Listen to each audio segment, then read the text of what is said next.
آپ لوگ سوچتے تھے جو منع کرتے ہیں کہ وہی سب نہیں پڑھا تھا، پڑھا تو انہوں ہے، لیکن وہ کہیں ہے وہاں جو ان کا 40 دن کے چلم رٹاوا جاتا اتنے بولی ہے شرک۔ ان کے مثال تو ایسے جیسے مولانا عبدالمصطفیٰ صاحب آدمی لکھتے ہیں کہ ایک آدمی کی شادی ہے، بیوی رخصت ہوئی گئی اور 3 مہینہ بہا کہ ایک لڑکے کی مہتاری ہوئی گئی۔ اب کہ آدمی کے چہرہ اترے لا، اترت ہفتہ 2 ہفتہ میں وہ آدمی مرجھائے گا، تو کہ عورتی ایک دن کہیں اس کی آئے رہے سب کے گھرے لڑکا پیدا ہوتا تو چہرہ چٹک لاگت ہے، اور ہمارے یہاں جو دن سے لڑکا ہوا ہے تو چہرہ مرجھاتے جاتے، کہا بات ہے تو تم کا کہاں کام نکلا باپ ہوتا، تم کا تو چہرہ کہاں مرجھاتا ان کا ہے یعنی جہرے جیتے وہاں کرتا پکڑ کھینچا تھے کہ کس کے رہے 3 مہینہ بھی آئے گو تو کہ لڑکا کیسے ہوئی کرے تو کہیں سمجھائے نہیں پاؤ تو کہیں کہاں سمجھے جب 9 مہینہ ہوئے چاہے 3 مہینہ دھرا ہے تو ہم کہاں سمجھائے تو کہیں تمہو گدھا یہ بتاؤ کہ تمہاری بیاہ کتے دن ہوا تو کہیں 3 مہینہ اور کا کہیں سو ہمرے بھی ہے کہیں تمہرے بھی ہے 3 مہینہ ہوا کہیں سو لڑکوا کئی مہینہ ہوا کہیں وہاں 3 مہینہ ہوا وہ عورتیاں پڑھائی اس پہاڑا گھر میں کہیں سارے 3 مہینہ ترے بیاہ کوئی گا 3 مہینہ ہمرے بیاہ کوئی گا 3 مہینہ میں لڑکا وہ سب 9 مہینہ نہیں ہوئی گی اب کیا سمجھ ماوا کہ ہاں یاری تو 9 مہینہ ہوا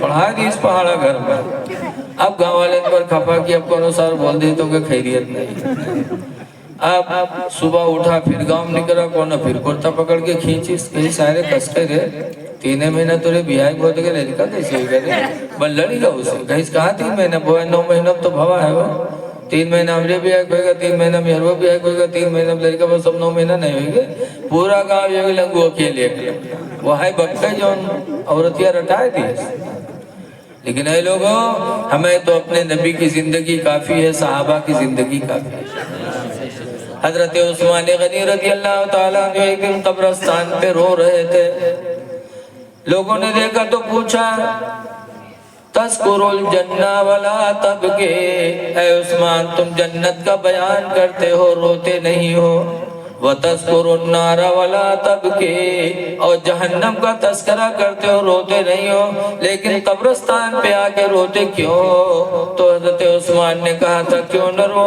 میرے نبی نے فرمایا ہے القبر اول منزل من منازل الاخرہ قبر آخرت کی منزلوں میں سب سے پہلی منزل ہے اگر اس منزل میں انسان کامیاب ہو گیا تو آخرت کی ساری منزلیں اس کے لیے آسان ہو جائیں گی اسی لیے اعلیٰ حضرت امام اہل سنت بھی فرماتے ہیں کہ کھڑے ہیں منکر نکیر سر پر نہ کوئی حامی نہ کوئی یاور کھڑے منکر نکیر سر پر نہ کوئی حامی نہ کوئی یاور اور بتا دو آ کر میرے پیمبر کہ سخت مشکل جواب میں ہے لیکن آج افسوس ہے کہ قبر کو دیکھ کر بھی ہمارے دل نہیں ڈرتے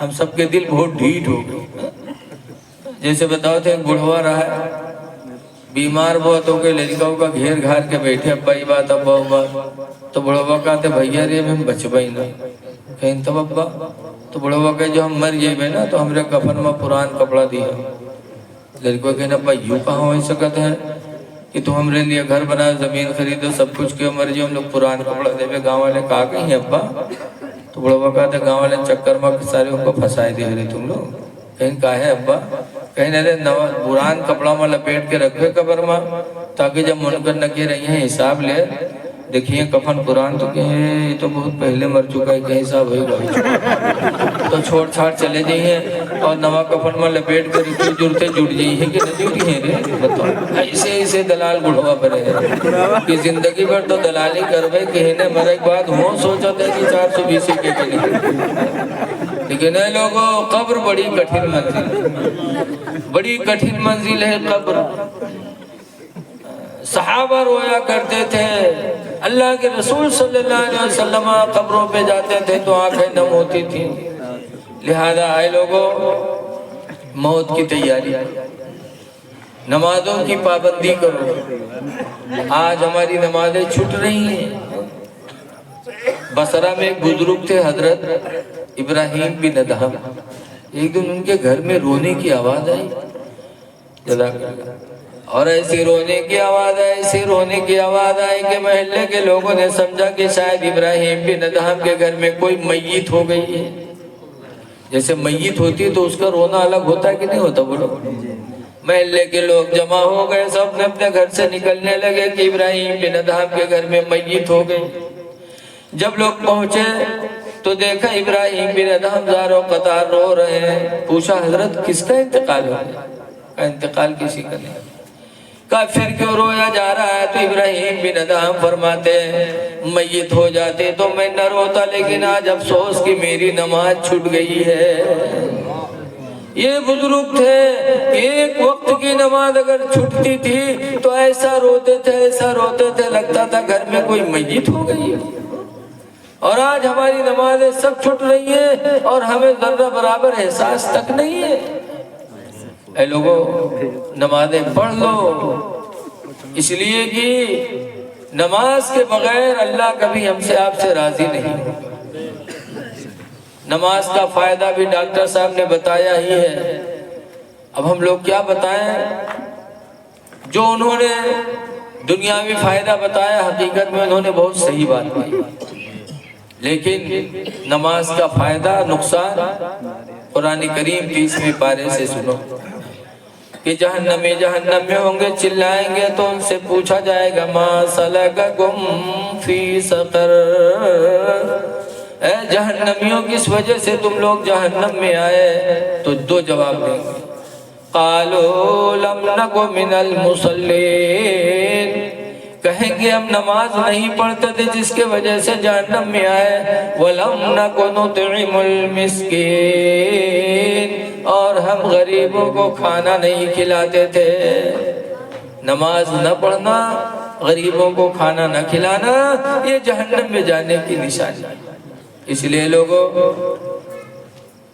نمازیں پڑھو, غریبوں کی مدد کرو, اور غریب میں ہندو مسلم نہ دیکھو, سب کی مدد کرو, ہندو ہو چاہے مسلمان ہو.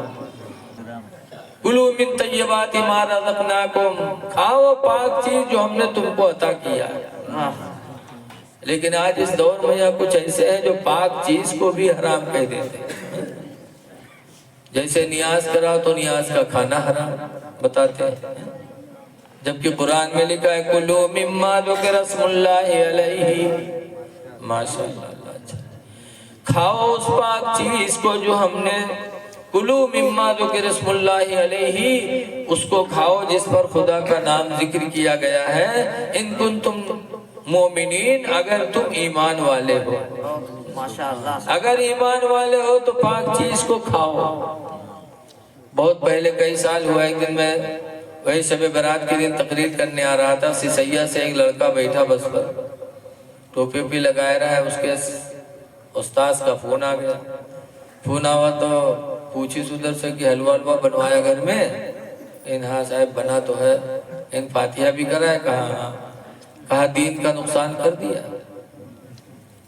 فون میں بھی سن رہا تھا, دین کا نقصان کر دیا. بتائیے, جو چیز پر خدا کا نام لیا جائے اس کا کھانا اللہ نے کہا کہ کھاؤ اگر تم مومن ہو. اب پاک چیز کو, حلال چیز کو ناجائز کہنا, حرام کہنا کتنی بری بات ہے. اس لیے لوگوں اللہ نے فرمایا قل من حرم اللہ ما احل اللہ, اے نبی فرما دو وہ کون ہے اس کو حرام کرنے والا جس کو خدا نے حلال فرمایا. جس کو اللہ نے حلال فرمایا اس کو حرام کرنے والا کون, اور جس کو حرام فرمایا اس کو حلال کرنے والا کون.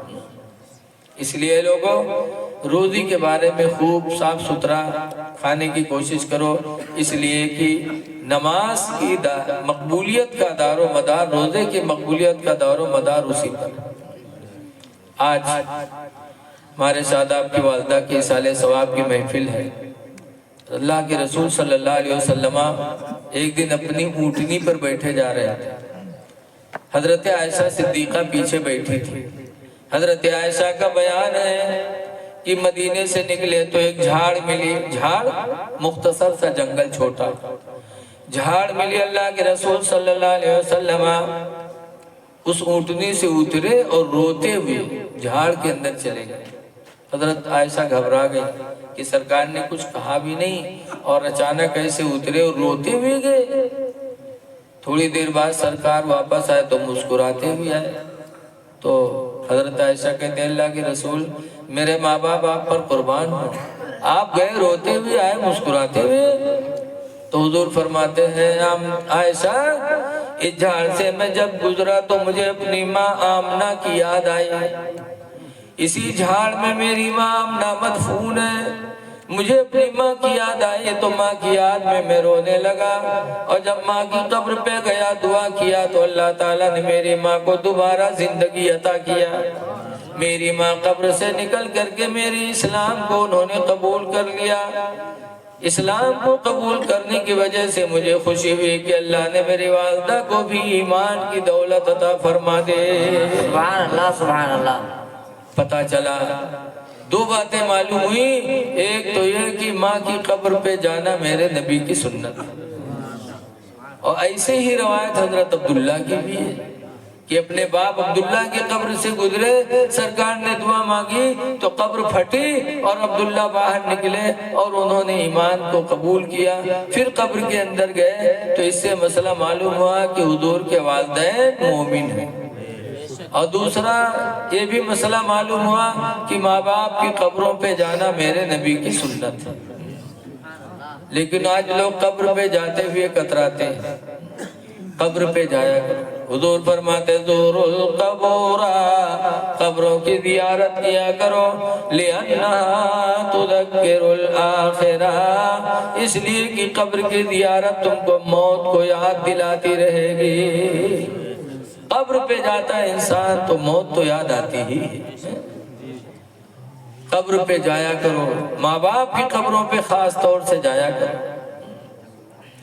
لیکن آج لوگ قبر پہ جانے والے کو قبر پجا کہتے ہیں۔